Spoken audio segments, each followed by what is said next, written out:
మానసమున జపించడి తారకమా మహేశ్వరుడు మానసమున జపించడి తారకమా మహేశ్వరుడు మానసమున జపించడి తారకమా మహేశ్వరుడు మానసమున జపించడి తారకమా రామాయణు రమ్యమైన నామమురా రామాయణమురమ్యమైన నామమురా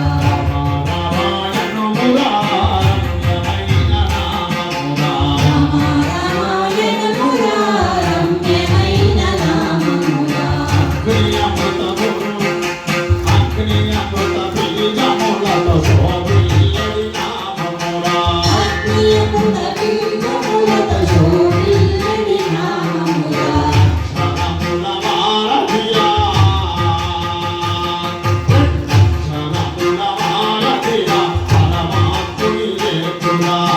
అక్షరముల వారధిగా పరమాత్ముని నేర్పుగా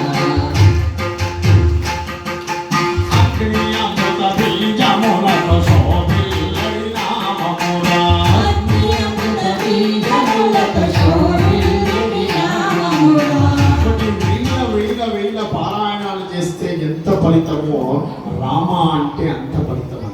ఇది గొప్పనైనటువంటి పేరు. నీలదిశ ఆనంద స్వరూప రామ రమయతీతి రామ రామ. ఎన్నో అర్థాలు చెప్పారు. రాముడు అని అంటే చక్కనైనటువంటి రూపం ఉన్నటువంటి వాడు, ఎల్లప్పటికీ ఆనందాన్ని ఇచ్చేటువంటి వాడు, ఆనంద స్వరూపుడు అని అర్థం. రెండు బీజముల చేత రా అంటే అగ్ని బీజం. అగ్ని బీజము ఉచ్చరించడము ద్వారా రా అంటే నోరు తెరవబడుతుంది, మా అంటే మూయబడుతుంది. మనం చేసినటువంటి పాపములన్నింటినీ కూడా పరిహరించేటువంటి నామము, ఏకైక నామము రామనామం మాత్రం. రెండు తారక మంత్రాలు ఉన్నాయి మనకు. ఒకటి రామనామము, ఒకటి పంచాక్షరం. రామనామము తారకము అని అన్నారు. తరింపజేసేటువంటి నామము రామనామం. అందుకని సాక్షాత్ ఈశ్వరుడు నిరంతరం జపించేటువంటి నామం ఏది? రామనామం. కాశీలో ఒక వరాన్ని ఇచ్చారు స్వామి. ఇంకా వేరు వేరు అనుకుంటూ ఉంటారు. మనం అనుకుంటాం రాముడు వేరు, శివుడు వేరు, రామేశ్వరంలో ఈశ్వరుడే ప్రతిష్ఠ చేసిందా, ఇటువంటి లేని అవసరం లేనటువంటి సాక్షాత్తు విశ్వనాథుడు కాశీలో మరణించేటువంటి వాళ్ళకు కుడి చెవిలో తారకనామాన్ని ఉపదేశం చేస్తూ ఉన్నాడని చెప్తారు శివపురాణం చెప్పి. ఏంటి తారకనామం అని అంటే పంచాక్షరం కాదు, అక్కడ రామ అనేటువంటి 2 అక్షరాలు ఉపదేశం చేస్తానని చెప్పాడు.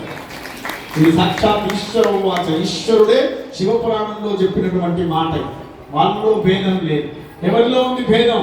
మనలో ఉంది భేదం. మొట్టమొదటి ఈ అర్చన చేయాలి, వైష్ణవుడు నామం పెట్టుకోవాలి, నేను ఏదో ఒకటి పొట్టు అయితే పెట్టుకోవాలి. మొట్టమొదటి మీరు సరే అర్థమైనా సరే ఏదో ఒకటి పొట్టు అయితే ఏడవాలి. ముఖానికి అది లేకపోతే ఇంకేమంటావు? ఆడవాళ్ళని ఏమంటారు బొట్టు లేకపోతే? నేను చెప్పకూడదు. మగవాళ్ళని ఏమంటారు తెలుసా? విధవ అని అంటారండి. ఈమెను విధవ అని అంటారు, ఆయన విధవ అని అంటారు.